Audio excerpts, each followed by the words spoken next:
27वीं आईनी तरमीम के ज़रिए 6-7 ऐसे बड़े नुकात हैं जिसके ऊपर जब तक एक सियासी तस्फिया ना हो जाए तो बाज़ मामलात के ऊपर तनाज़ा जो है कौमी सतह के ऊपर परेशानी का बायस बन सकता है। गो हुकूमत इस वक्त इस पोजीशन में है कि वो सेम पेज की वजह से या एक हाइब्रिड मॉडल की वजह से कौमी असम्बली और सेनेट दोनों जगहों से नंबर्स पूरे हैं या नहीं है इस बहस में जाए बगैर। वैसे नंबर भी उनके पास कौमी असम्बली में पूरे हैं और सेनेट के अंदर 3 जो कम है वो पूरे कर लेंगे आसानी से, तो वो पास करवा लेंगे, वो उनके पास इशू नहीं आएगा। लेकिन उसके अंदर इशू ये है कि आईनी अदालत का क्याम है, आर्टिकल 243 के अंदर तरमीम है, NFC अवार्ड को रिव्यू करना है, यकसा निसाब तालीम है, पॉपुलेशन कंट्रोल के ऊपर इकदाम है और इसी तरीके से एग्जेक्टिव मैजिस्ट्रेसी उसका दोबारा से आगाज़ है। किसी ज़माने में ख़त्म किया था हमने एग्जेक्टिव को और जुडिशरी को अलहदा से किया था, लेकिन अब दोबारा हम कह रहे हैं कि नहीं, एग्जेक्टिव को अंदर से दोबारा से इंगेज करना है। तो ये कुछ ऐसे मुतनाज़ा इसमें से 1-2 नुकात बन सकते हैं मुमकिन तौर पर जो कौमी सतह पर परेशानी का बायस बन सकते हैं। हो सकता है सारे नुकात ही बड़े अच्छे हों, अगर इसके ऊपर सियासी इत्तफाक राय हो जाए कि हमने कैसे आगे बढ़ना है तो फिर आप एक रास्ता निकाल लेते हैं। अगर 1 बाई 1 लेने तो आईनी अदालत के ऊपर किसी ज़माने में मोहतरमा अल्लाह पाक उनके दर्जात बुलंद फरमाए, किसी ज़माने में उन्होंने इसकी तजवीज़ पेश की थी। तजवीज़ पेश करने के पीछे उस वक्त के महरक़ात ये थे कि इफ्तिखार मोहम्मद चौधरी या रिसेंट पास में चले जाएँ तो जस्टिस बंदयाल या जस्टिस साकिब निसार जैसे जजेस सुप्रीम कोर्ट में बैठ के एक पार्टी के हक़ में फ़ैसला करते थे, दूसरी को फ़िक्स करते थे। इफ्तिखार मोहम्मद चौधरी के ज़रिए पीपल्स पार्टी को कमज़ोर किया गया था, नून लीग को वो सपोर्ट करते थे और पीपल्स पार्टी की कमर तोड़ दी थी इफ्तिखार चौधरी ने। साकिब निसार आए तो साकिब निसार ने PMLN की कमर तोड़ी और PTI को तवाना किया। यही काम जस्टिस बंदयाल ने किया। तो उसको बेहतर करने के लिए मोहतरमा की ये तजवीज़ थी कि एक आईनी अदालत होनी चाहिए जहाँ कॉन्स्टिट्यूशनल जो डिस्प्यूट्स हैं वो वहाँ पर जाए और बाकी जो सुप्रीम कोर्ट ऑफ पाकिस्तान है बाकी सारे मामलात के ऊपर वो फ़ैसला करे। लेकिन अब हम उससे बहुत आगे जा चुके हैं। 26वीं आईनी तरमीम के बाद जो एक आईनी बेंच बनाया गया उसके बाद कुछ मामलात ऐसे हो गए हैं, आर्टिकल 191 के अंदर भी तरमीम कर दी हुई है कि इस वक्त अदालती निज़ाम असल शक्ल में कायम रहा नहीं है।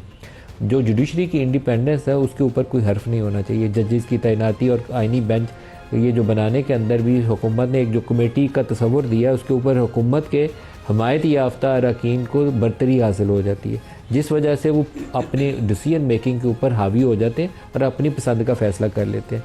कोई भी आईनी मामला हो जिसके ऊपर बेंच तश्कील देना और वो बेंच तश्कील देने वालों में अगर अटर्नी जनरल भी बैठा हो, लॉ मिनिस्टर भी बैठा हो, वकील भी उनकी पसंद का एक अंदर बैठा हो, तो वो बरतरी जो है वो उस फैसले के ऊपर अल्टीमेटली उस बेंच की तश्कील के ऊपर असरअंदाज हो जाती है। NFC अवार्ड एक मुतनाज़ा इशू है, इसको रिव्यू आपको करना है, लेकिन इसको रिव्यू लाजमी करना पड़ेगा इसलिए कि सूबे इजाफी वसाइल लेकर बहुत खुश हैं, उनको अपने वसाइल जनरेट नहीं करने पड़ते, रिसोर्स मोबिलाइजेशन नहीं करनी पड़ती, एक्सपेंडिचर कंट्रोल के लिए भी कोई एफर्ट नहीं करनी पड़ती। वफाक से लगी बंदी रकम आती है और उनकी मौज लगी हुई है। कचरे के डब्बों से लेकर तमाम हाईवेज़ के ऊपर पोस्टर और तस्वीरें छापने के ऊपर अरबों रुपया खर्च कर देते हैं और ये दुरुस्त नहीं है। वफाक के पास वसाइल नहीं है, वफाक सारा पैसा जो है वो डिफेंस के लिए भी बोरो करता है और जितने कर्जे लिए हुए हैं उसके इंटरेस्ट पेमेंट्स के अंदर जो रेवेन्यू इकट्ठा करते हैं बड़ा हिस्सा इंटरेस्ट पेमेंट्स में चला जाता है। तो NFC आपको रिव्यू करना है। 243 के ऊपर अगर आप हुकूमत के लोगों से पूछें तो मैं जिससे पूछता हूँ तो वो कहते हैं कि पाकिस्तान ने जंग जीती हुई है, इंडिया को शिकस्त दी है। तो बहुत अच्छा अल्लाह ताला ने पाकिस्तान के ऊपर करम किया और जिन्होंने ये जंग का प्लान किया था, इसके ऊपर मेहनत की थी, सालों साल प्रैक्टिस की थी, उन सारों को शाबाशी है जिन्होंने पाकिस्तान को फ़तह याब कराया और उस अल्लाह का शुक्र है जिसने पाकिस्तान को ये कामयाबी अता फरमाई कि भारत के साथ जहाज़ गिरे और उसको दुनिया में हजीमत का सामना करना पड़ा और अल्लाह पाक ने पाकिस्तान को वो कामयाबी अता फरमाई। लेकिन मैं पूछता हूँ कि वो कामयाबी हुई, लेकिन ये 243 में आप क्या करेंगे? वो कहते हैं कि इससे यकसुई आएगी, एक यूनिटी पैदा होगी, यकसा निसाब तालीम। अब निसाब तालीम के ऊपर पिछले 10-12 सालों से PTI ने भी इसके ऊपर काफ़ी काम किया था। उसके ऊपर मेरे कुछ बुनियादी इतराज़ात हैं, वो बेसिक एजुकेशन से लेकर ऊपर तक आ जाएँ। जो बच्चे हमारे आजकल सबसे मॉडर्न एजुकेशन है आपकी जो कंप्यूटर साइंस के अंदर बच्चे पढ़ते हैं या डॉक्टर्स बनते हैं या इंजीनियर्स बनते हैं, उनको हम कंपलसरी ज़्यादा और की एक तरमीम है, उनको इस्लामियात भी पढ़ाते हैं, मुतालिया पाकिस्तान भी पढ़ाते हैं और अंग्रेज़ी भी पढ़ाते हैं। अंग्रेज़ी मैं किसी हद तक मान लेता हूँ कि आप उनको स्पोकन इंग्लिश पढ़ाएं ताकि उनको आगे एडवांस एजुकेशन में दुश्वारी ना पेश आए। लेकिन मुतालिया पाकिस्तान और इस्लामियात जो बच्चा माँ की गोद से वो उसके अंदर हमने घोल के पिलाया हुआ है, वो निकल नहीं सकता उसके अंदर। तो उसको बजाय ये कि हम आर्टिफिशियल इंटेलिजेंस पढ़ाएं, उसको AR पढ़ाएं, उसको वर्चुअल रियलिटी के ऊपर पढ़ाएं, हम उसका पूरा एक जो सेमेस्टर है इन 3 मॉड्यूल्स के अंदर ज़ाया करते हैं। तो आप इसको नॉन एग्ज़ाम सब्जेक्ट्स बड़े आसानी से बना सकते हैं। हायर एजुकेशन इस रिफॉर्म्स के ऊपर काम नहीं करता। बच्चों को एक्स्ट्रा स्पेशलाइज्ड टीचर्स चाहिए इन सब्जेक्ट्स के लिए। हर एक जिस भी आप चले जाएँ ना डिसिप्लिन में, आप लिटरेचर में चले जाएँ तो लिटरेचर के बच्चों को यहीं पे इस्लामाबाद के अंदर एयर यूनिवर्सिटी मैथ्स और स्टैट्स भी पढ़ाती है, और कुछ ऐसे चाइनीज़ लैंग्वेज भी पढ़ाती है जो इंग्लिश लिटरेचर के बच्चे हैं। और जो आपके सॉफ्टवेयर इंजीनियरिंग के बच्चे नस्ट यूनिवर्सिटी, जो हमारी पाकिस्तान की बेस्ट यूनिवर्सिटी, वहाँ पढ़ने जाते हैं, तो उनको भी ऐसे ऐसे सब्जेक्ट्स पढ़ाए जाते हैं। 2-3 कम अज़ कम उसमें से इजाफी सब्जेक्ट्स हैं, और 2-3 हमने ये मुतालिया पाकिस्तान और इस्लामियात जैसे रखे हुए हैं। तो हमें करिकुलम रिफॉर्म की ज़रूरत है, लेकिन क्या सेंट्रलाइज करने से बेहतर होगा? तो पहले 70 सालों में हमने बेहतर क्यों नहीं किया? और सूबों को देखकर क्या बेहतर हुआ? वो भी नहीं हुआ। तो असल में हमारे रवैयों में एक बुनियादी खामी है कि हम उस चीज़ को इम्प्रूवमेंट की खातिर रिफॉर्म नहीं करना चाहते, हम सिर्फ कंट्रोल की खातिर रिफॉर्म करने की बात करते हैं। तो जब तक आपकी नीयत ये नहीं हो कि हमने उसको बेहतर करना है, बेसिक एजुकेशन को भी और हायर एजुकेशन को भी, तो उसके बगैर हम बेहतरी की तरफ जा नहीं सकते। और ए लेवल जो कैम्ब्रिज का सिस्टम है बहुत मॉडर्न एजुकेशन है। हम कहते हैं कि सबको एक सिस्टम में ले आएँ, तो आप O और A को नीचे गिराने की बजाय जो हमारा सिस्टम है उसको अपग्रेड करें ताकि O और A के बराबर हो जाए। तो वो काम नहीं हम कर रहे। तो ये काफ़ी ज़्यादा, मैं इनके जो लोग करिकुलम रिफॉर्म्स के ऊपर काम कर रहे थे, मेरा उनसे इंटरेक्शन भी हुआ माजी में। PTI के दौर में इस पर वो काफ़ी काम कर रहे थे। उस वक्त हमारी इस्टेब्लिशमेंट को बहुत शौक था कि बेसिक एजुकेशन में ये एक रहना चाहिए, यकसा निसाब रहना चाहिए। मुझे एज ए मेट्रो प्रिंसिपल उससे इतफाक़ है, लेकिन अप्रोच सिर्फ यह है कि वो कंट्रोल किसका होगा, तो उससे आप रिफॉर्म नहीं कभी भी ले सकते, बेहतर नताइज कभी नहीं आते।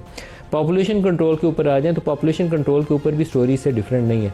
हमारा सोशल एक्शन प्रोग्राम बनाया गया था 90s में, और उसके अंदर भी जो बुनियादी अहदाफ थे आज तक कभी हम हासिल कर ही नहीं सके, क्योंकि हम उन चीज़ों के ऊपर काम करने पे यकीन नहीं रखते जिससे एंड रिजल्ट आना है या पॉपुलेशन वेलफेयर एक्चुअली होनी है। सेफ ड्रिंकिंग वाटर हो, सैनिटेशन हो, मेल न्यूट्रिशन के इश्यूज़ हों या पॉपुलेशन कंट्रोल हो, ये पाकिस्तान का कौमी मुफाद है, ये किसी का इंडिविजुअल का नहीं है। लेकिन इसके ऊपर हमारा जो प्रोग्राम है या एक आगे बढ़ने का जो एक अमल है, उसके ऊपर हमारे पास बेहतर हिकमत अमली मौजूद नहीं है। एग्जीक्यूटिव मैजिस्ट्रेसी ये एक मुतनाज़ा इशू है। ये हुकूमतों को वो इख्तियार दे देगा जो उनके पास नहीं होना चाहिए। यही सोचकर किसी ज़माने में आज से 20-25 साल पहले ये दोनों को इख्तियारात को अलहदा किया गया था कि एक तरफ एग्जीक्यूटिव रहे और एक तरफ जुडिशरी रहे। तो अब हम दोबारा उसको मर्ज करेंगे तो उसका एंड रिज़ल्ट क्या निकलेगा। असलम गौरी साहब तर्जुमान है जमीयत उलमा इस्लाम के हमारे साथ। असलम गौरी साहब, आपका बहुत शुक्रिया।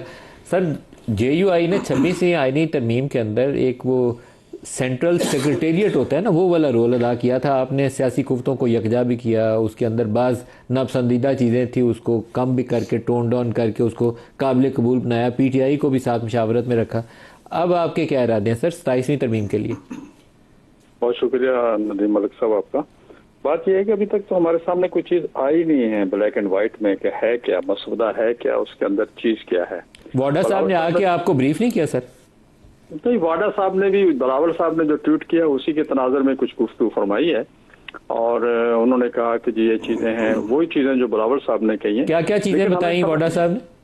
जी वही चीजें जो बलावल साहब ने ट्वीट में की है। लेकिन मैं एक बात बताऊं मलिक साहब, हमें याद है जब 26वीं आईनी तरमीम थी, जो मसौदा बलावल साहब के पास था वो मसौदा हमारे पास नहीं था, हमें कुछ और दिया गया था, उनको कुछ और दिया गया था। तो अब ना बलावल साहब का ट्वीट तो अपनी जगह मौजूद है, लेकिन हमें नहीं पता कि वो वाकया यही होगा या इसके बाद कोई और तब्दीली आएगी।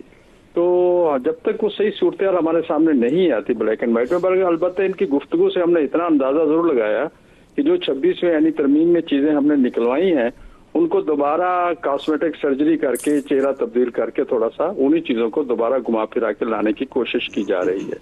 सर, ये बड़ा जोर दिया जा रहा है कि हमारे नंबर्स पूरे हैं, तो सेनेट के अंदर तो या आपकी हिमायत इनको मिल जाए तो या ANP से कुछ बंदे शंदे मिल जाए तो तब काम हो सकता है। 26वीं आईनी तरमीम के वक्त तो एक स्टेज के ऊपर इनको कहा गया था, हमें याद पड़ता है JUI से इनडायरेक्टली या डायरेक्टली इशारों कनायों में बात कही गई थी कि अब आप अगर साथ आते हैं तो ठीक है, नहीं तो बंदे हम खुद ही पूरे कर लेंगे। तो वैसी सूरत हाल तो दोबारा नहीं पैदा की जा रही JUI के बंदे। तो उस वक्त 11 आदमी PTI के भी इनकी जेब में आगे थे, अभी भी आ जाएंगे। हाँ, अभी इनसे हम कुछ कह नहीं सकते इस पे। अपना कौमी असम्बली में तो नंबर गेम पूरी है, सेनेट में तो चार आदमी की शायद शॉर्ट है इनके पास। लेकिन मसला ये है कि मलिक साहब, ये आईने पाकिस्तान है, और ये मिसाक है इस मुल्क का, इसके ऊपर पूरे सूबे सब मुतहद हैं। हम इसी को आइन को सामने रख के तमाम सूबे में कोई छोटी बहुत बात होती भी हो तो हम उनको कॉम्प्रस्ट हो या कोई भी, हम उनको कहते हैं आइन ये कहते हैं। अगर इसको आप मुतनाज़ा करने जा रहे हैं, अपनी मर्जी की अमेंडमेंटें लाना चाह रहे हैं और अपनी मर्जी का आइन बनाना चाह रहे हैं, तो ये अगर मुतनाज़ा हो गया तो मुल्क के लिए बहुत बड़ा नुकसान होगा। सर, JUI के लिए आईनी अदालत काबिल कबूल है? देखिए, ये मिसाक जमहूरियत में उस वक्त तो हमने इसको साइन किया था और ये हमने इस वक्त कहा भी था इनको, और मौलाना साहब ने पार्लियामेंट में स्पीच में भी कहा था कि आईनी अदालत होनी चाहिए। लेकिन ये फिर PTI के दबाव पे, PTI के दोस्तों के कहने पे हमने जो सारा आईनी बेंच बनवाया, ये PTI की ख्वाहिश पे बना था। हमारी ख्वाहिश तो उस वक्त आईनी अदालत की थी। अब देखते हैं अगर आईनी अदालत बना ये कहते हैं तो आईनी अदालत के खदो खाल क्या है वो भी तो देखने पड़ेंगे ना। और सर, आर्टिकल 243 के अंदर जो तरमीम का जिक्र है वो आपको वाज़ेह है कि क्या चीज तरमीम होने जा रही है? नहीं, बिल्कुल हमें वाज़ेह नहीं है, बस सुनने में आ रहा है, जैसे आप कह रहे हैं इसी तरह दूसरे दोस्त कह रहे हैं, लेकिन हमें तक कोई वजाहत चीज सामने नहीं आ रही। और ये सही चीज आप देखेंगे। और दूसरी बात मलिक साहब, हमारे यहाँ पार्लियामेंट के जो अदारे हैं वो फैसले करते हैं, शख्सियत कोई नहीं फैसला करती। हमारे पास जैसे कोई मसवदा आएगा हम अपने फौरतौर पर इजलास बुलाएंगे और फिर अपना ओपिनियन इख्तियार करेंगे, उसके मुताबिक फिर आगे चलेंगे। असलम गौरी साहब, बहुत शुक्रिया।